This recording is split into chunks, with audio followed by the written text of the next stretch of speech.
Os gastos com funcionários públicos caíram 10% nos 4 anos de governo Bolsonaro. Segundo dados do Tesouro Nacional, as despesas com pessoal e encargos do Executivo, Legislativo e Judiciário recuaram de 383 bilhões e 300 milhões de reais em 2018 para 343 bilhões e 400 milhões em 2022. A Berenice Leite tem os detalhes. As informações são do Tesouro Nacional, atualizado pelo IPCA, que é o índice que mede a inflação e mostra que o governo anterior, do ex-presidente Jair Bolsonaro, foi o único que apresentou queda nas despesas com o pessoal desde que teve início a essa contagem da série histórica em 1997. Os números mostram ainda que é a menor despesa com funcionalismo desde 2009, quando o presidente na época era o presidente Lula. No entanto, é importante destacar que os números são reajustados pelo IPCA e que nos últimos 2 mandatos do presidente Lula, a alta de gastos foi de 42,8%. Essa redução nos gastos nos últimos 4 anos do governo anterior em relação a outras gestões é de 10% e está associado ao corte de cargos. Houve também uma demissão de vários setores e muitos cargos foram extintos. Além disso, o então ministro Paulo Guedes fez um acordo na época da pandemia, que segurou os reajustes salariais de funcionários de carreira. Isso é uma despesa obrigatória, mas que em fator da crise sanitária e econômica foi possível segurar por meio desse acordo.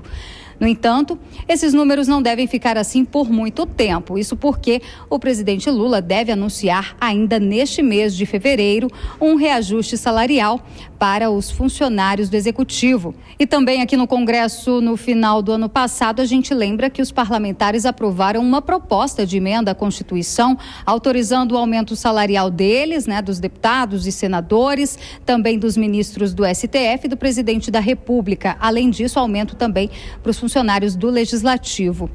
O governo ainda não deixou claro as medidas que pretende tomar para reduzir as despesas nesta área. É por isso que, tão importante quanto a reforma tributária, que já está sendo discutida aqui nas 2 casas, é também a reforma administrativa, que deveria ser uma prioridade. Afinal, é preciso saber o tamanho do Estado e o custo dele.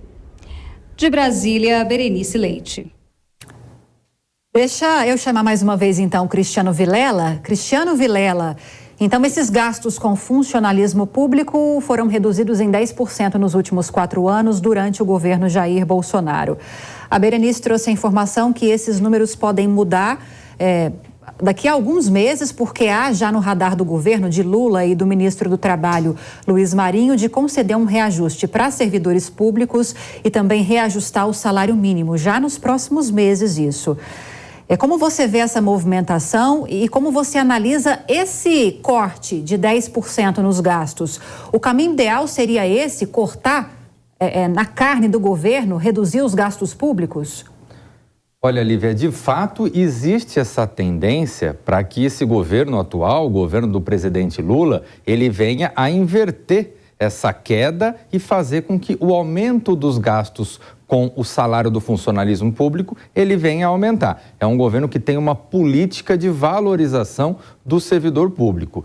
O foco, ele não está necessariamente na questão do ganho do servidor público. Ele está especialmente na questão da estrutura administrativa brasileira, que faz com que os eventuais penduricalhos, com que os eventuais benefícios, com que tudo isso acabe gerando uma estrutura financeira muito robusta, muito forte e que faça com que os cofres públicos fiquem superendividados.